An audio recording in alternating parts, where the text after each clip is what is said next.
আমরা কি করব, জাতির জন্য কি ভাবছি, সেগুলা বলতে বলতেই আমাদের সময় চলে যায়। কাউকে খুঁচা দেওয়া কিংবা কারো খুঁচার জবাব দেওয়ার ভাই আমাদের কোনো সময় নাই। আমাদের অবস্থান আপনাদের সামনে পরিষ্কার। আমাদের দাবি অব্যাহত। এই দাবি বাস্তবায়ন হবে জনগণের স্বার্থে। এমনকি আমরা ক্ষমতায় গেলেও কথা দিচ্ছি সেই পিয়ার আমরা বাস্তবায়ন করবো ইনশাআল্লাহ। আমরা কথা বদলাম। লেভেল প্লেইং ফিল্ড নাই, কিন্তু এই ফিল্ড আমাদেরকে তৈরি করতে হবে, আমাদের মানে সবাইকে মিলে। আপনারা তৈরি থাকুন, এ নির্বাচন হতে হবে। এই নির্বাচন না হলে দেশে সংকট দেখা দিবে। আমরা কোনো সংকট তৈরি হতে দিব না ইনশাআল্লাহ। আমরা এখন স্থানীয় নির্বাচনের কথা বলছি না, কারণ এটা সম্ভব নয়। এই সময়ের ভিতরে আমরা অবাস্তব কোনো দাবি কোনোদিনই পেশ করিনি, করবো না। হ্যাঁ, আমরা এটা ক্লিয়ার করেছি যে আমরা কনভেনশনাল কোনো জোট করব না, কিন্তু অনেকগুলা দল এবং শক্তির সাথে আমাদের নির্বাচনী সমঝোতা হবে ইনশাআল্লাহ। বাংলাদেশে একটা জেলার নামের আগে বীর শব্দ ব্যবহার হয়, এটার নাম চট্টগ্রাম। অবশ্য বীর চট্টগ্রাম বলা হয় না, বলা হয় বীর চট্টলা। আর আসলে ইতিহাসটা বীরত্বের ইতিহাস। এই অঞ্চলের মজলুমদের সপক্ষে, মজলুমদেরকে কার্যত দিনের দিকে আকৃষ্ট করা এবং জুলুমের হাত থেকে রক্ষা করার জন্য আরব যারা দায়ী ছিলেন তাদের আগমন ঘটেছিল এই এলাকা দিয়ে। এই জন্য চট্টগ্রামকে আরেকটা উপাধিতে ভূষিত করা হয়, বলা হয় এটা ইসলামাবাদ, ইসলামের আগন পথ বা ইসলামের গেটওয়ে বাংলাদেশের জন্য। তা আলহামদুলিল্লাহ, সেই ঐতিহ্যের ধারক আপনারা। আবার মুক্তিযুদ্ধের স্বাধীনতার ঘোষণাটা হয়েছে এই জায়গা থেকেই, এবং এখানে এই লড়াই প্রথমে কনভেনশনাল লড়াই শুরু হয়েছিল। সিপাহী বিদ্রোহের সময় এই এলাকার একটা গৌরব উজ্জ্বল ভূমিকা ছিল। এই সকল দিক বিবেচনায় বীর চট্টলা যথার্থ। এখানকার সাংবাদিক মহল যারা, তারাও সেই বীরদের উত্তরসূরি।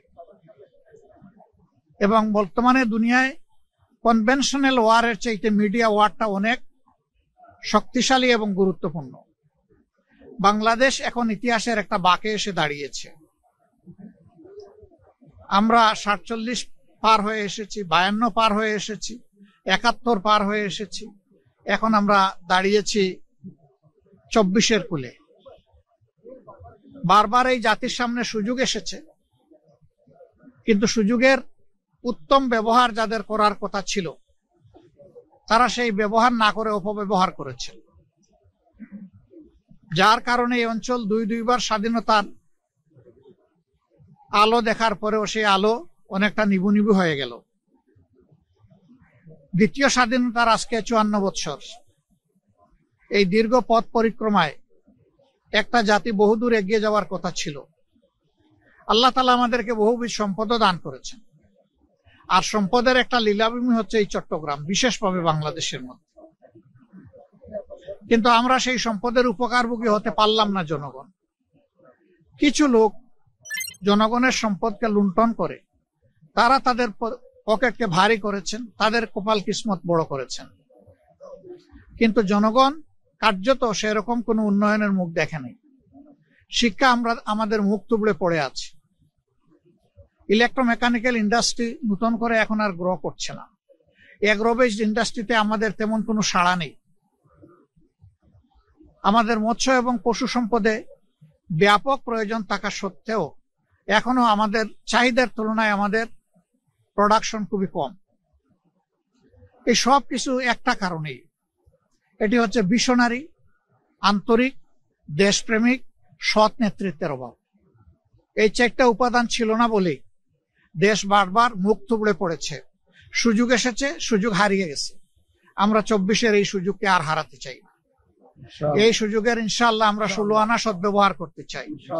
কোন দলের জন্য নয়, গোটা জাতির জন্য, আপামর জনগণের জন্য, এদেশের মুসলমান, হিন্দু, বুদ্ধান, খ্রিস্টানদের জন্য, আরো যারা আছেন জাতি উপজাতি সকলের জন্য, বাংলাদেশের সীমানার ভিতরে যারা বসবাস করে তাদের জন্য, এদেশের শিশুদের জন্য, এদের মায়েদের জন্য, এদেশের বৃদ্ধ যারা হয়েছেন তাদের জন্য, যারা একেবারেই অসহায় তাদের জন্য আমরা তাদের কথা বলতে চাই, আমরা তাদের কণ্ঠ হতে চাই।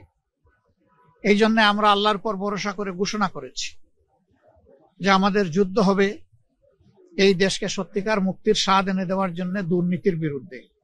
এই যুদ্ধ আপসহীন। এই যুদ্ধে ইনশাআল্লাহ আমরা কারো কাছে মাথা নত করব না। আমরা এই যুদ্ধে আমাদের ডেস্টিনেশনে গন্তব্যে না পৌঁছা পর্যন্ত কোনো কিছু আমাদেরকে থামাতে পারবে না। আমরা ইনশাআল্লাহ থামবো না, আমাদের চলা অব্যাহত থাকবে। মিডিয়া হচ্ছে জাতির দর্পণ, আপনারা জাতির বিবেক। আপনাদের বিবেককে শানিত করবেন, এই যুদ্ধে আপনারাও শরিক হবেন। কারণ জাতি আমাদের সবার, কোনো বিশেষ দলের নয়, গোষ্ঠীর নয়। কারো কাছে আমরা আমাদের দেশের রাজনীতিকে ইজারা দিতে চাই না, কোনো পরিবার নয়, কোনো দল নয়। এ দেশের মালিক এ দেশের জনগণ। আমরা জনগণের হাতে জনগণের অধিকার তুলে দিতে চাই। দুর্নীতির জড় যদি উপড়ে ফেলা যায়, তাহলে সমাজের উন্নয়নের অন্যান্য দ্বারগুলোও খুলে যাবে ইনশাআল্লাহ। অবশ্য আমরা ঘোষণা করেছি, আমাদের টপ প্রায়োরিটি হবে ভাঙ্গাচুরা, কোমর ভাঙ্গা, বিধ্বস্ত শিক্ষা ব্যবস্থাকে তুলে দেওয়া। এই শিক্ষা হবে নৈতিকতা, এই শিক্ষা হবে আধুনিকতার ভিত্তিতে। সমস্ত আধুনিক সরঞ্জাম এই শিক্ষায় থাকবে, উপাদান এই শিক্ষায় থাকবে। কিন্তু শিক্ষিত মানুষগুলো মানুষ হবে। এখন যেভাবে মানুষের দুশ্মনে পরিণত হয়ে যায় শিক্ষিত হয়ে, ওরকম হবে না, বরঞ্চ মানুষের দরদি বন্ধু হবে। একটা কেয়ারিং সোসাইটি আমরা বিল্ড আপ করতে পারবো ইনশাআল্লাহ। আমরা সেই মানবিক বাংলাদেশের স্বপ্ন দেখি। এই স্বপ্নের অভিযাত্রী হিসাবে আপনাদেরকে আমরা সাথে চাই, পাশে চাই। আমাদের কথাগুলো আপনারা জাতির কাছে পৌঁছে দিবেন ইনশাআল্লাহ। আমরা আবারও ঘোষণা করছি, আমরা কোনো অপশক্তির কাছে মাথা নত করব না। আমাদের এই মাথা নত হবে শুধুমাত্র রাব্বুল আলামিনের সামনে, আর কোথাও আমাদের এই মাথা নত হবে না ইনশাআল্লাহ। বীর চট্টলার বীর মিডিয়া যোদ্ধাদেরকেও আমরা দোয়া করি, আল্লাহ তাআলা সত্যের পক্ষে শক্তভাবে আপনাদেরকে অবস্থান নেওয়ার তৌফিক দান করুন। আমিন। আপনারা যেন কালোকে কালো বলতে পারেন, নিঃসংকোচে সাদাকে সাদা বলতে পারেন। এই বলার পথে যেন কেউ আপনাদের কণ্ঠ রুদ্ধ করতে না পারে। আমরা আপনাদের পাশে থাকবো, আপনারা জাতির পাশে থাকবেন।